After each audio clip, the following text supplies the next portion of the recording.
तो दोस्तों आज सुबह सुबह की बात है और शिवा सो ही रहा था कि उसे लग जाती है भूख और सोचता है कि यार कुछ खाने चलते हैं। और फिर उतने में ही वो बेड से उतर के उसके बाद वो सोचता है कुछ खाने चलते हैं। दोस्तों उतने में ही शिवा चल देता है चिंटू के पास। चिंटू के पास आने के बाद चिंटू से बोलता है, चिंटू मेरे को बहुत ज़्यादा भूख लग रही है और मेरे को बहुत ज़्यादा पेट में दर्द हो रहा है, कुछ मेरे को खाने के लिए दे दे। फिर उसके बाद चिंटू सोचता है कि ऊपर से एक सेब तोड़ के दे देता हूँ। उसके बाद उसको फिर ऊपर चढ़ता है, वो कुर्सी लगा के कुर्सी से एक सेब तोड़ के शिवा को देता है कि ले शिवा खा ले तू जल्दी जल्दी से। शिवा जल्दी जल्दी से वो सेब खा लेता है और उसको आने लगते हैं कह रहा था कि मेरे को आने लगे चक्कर। और चक्कर आते आते भाई साहब वो हो जाता है बेहोश और वो बन जाता है तरबूज। भाई तरबूज बनने के बाद वो राक्षस था, भाई राक्षस था। उसके बाद वो सोचता है कि ओहो अब तो शिवा को मैं मार दूंगा। तो गाइस मारता नहीं है, अपने साथ ले आके रिया को भी खिलाता है। रिया को भी सोचता है कि नहीं रिया को भी ऐसे ही बना दूंगा।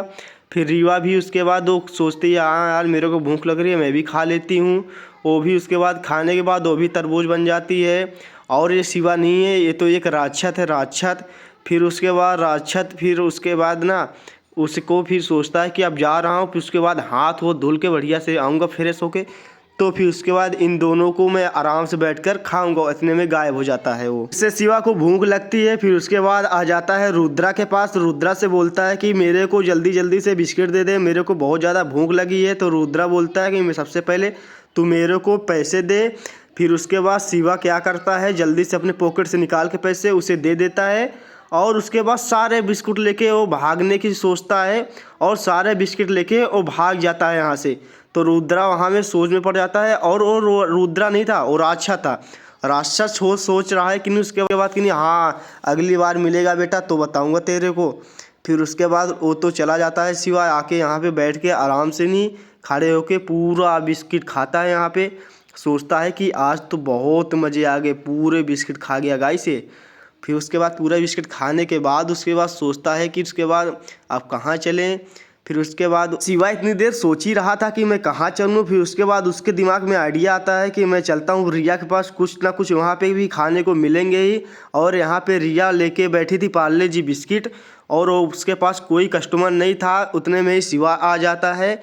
शिवा बोलता है कि रिया क्या बेच रही है तू। तो रिया बोलती है कि मैं बिस्किट है मेरे पास, तू खाएगा। फिर उसके बाद वो रिया कहती है कि नहीं पहले मेरा बिस्किट खा के देखो। फिर उसके बाद शिवा को नहीं ना उठा के एक बिस्किट दे देती है और शिवा उसे खाते खाते फिर उसके बाद उसे भी चक्कर आने लगते हैं और वो हो जाता है शायद से बेहोश।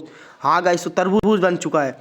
तरबूज बनते ही वो राक्षस था और रिया नहीं थी, वो राक्षस था। फिर उसके बाद उसको भी जादू से अपने हाथ में ले लेता है। हाथ में लेने के बाद गायब हो जाता है यहाँ से नहीं। फिर उसके बाद कहाँ जाता है आके देखते हैं। फिर उसके बाद आ जाते हैं फिर से रिया के पास और रिया को देता है एक आइसक्रीम। आइसक्रीम रिया को देते ही रिया खुश हो जाती है और रिया को भना बन से दे देता है कि नहीं ले रिया तू भी खा ले। और रिया को भी खिला देता है और रिया खाने के बाद उसके उसके भी आने लगते हैं चक्कर और उसको बन जाता है तरबूज। फिर से दोनों बन गए तरबूज। अब ये भी सोचता है कि यार पहले हाथ गोड़ बढ़िया से धुल लूँ फिर इन दोनों को आके खाऊंगा। फिर गाइस उसके बाद वो गायब हो जाता है। शिवा ऐसे ही साइकिल चलाते हुए आता है और उसको दिखती है एक बहुत बढ़िया सुंदर सी घड़ी। और सोचता है ये घड़ी को मैं उतार के और लेके चलूँगा। उतने में ही शिवा अपनी शक्तियों से नहीं वो घड़ी को उतारता है। फिर उसके बाद उसके बगल में एक बैग आके गिरता है। तो बैग आते ही आते ये क्या है भाई, बाउंडर बन गया। बैग आके उसमें से गिरा और शिवा उसी के अंदर चला जाता है। भाई साहब उसके अंदर शिवा चला गया और वो गायब हो गया। तो ये क्या बन गया, ओहो राक्षस आ गया इसके सामने। भाई राक्षस आने के बाद उस शिवा बहुत ज़्यादा डर गया और शिवा का पूरा बैग लेके चला गया। फिर उसके बाद उतने में ही आ जाती है रीवा। फिर रीवा भी उसके बाद इतनी सुंदर सी घड़ी देख के वो भी लालच में आ जाती है और घड़ी को उतारने की सोचती है और अपनी जादू से नीचे को घड़ी ले आती है। और फिर उसके बाद जाके वो देखती है उतने में ही रीवा भी उसी की घड़ी के अंदर चली जाती है। ओ गाइस फिर उसके बाद क्या होता है आगे। फिर उसके बाद आ जाता है ये कौन है इसका मेरे को नाम नहीं पता। फिर आ जाता है वो। फिर उसके बाद वो भी ऐसे देख ही रहा था कि नहीं हाँ सारे कहाँ चले गए। फिर उसके बाद एक कौवा आता है कि उसके बाद ये सारे गायब हो चुके हैं इसी घड़ी के अंदर। फिर उसके बाद ये देखता है फिर ले जाता है अपने वहाँ दादाजी के पास ले गया।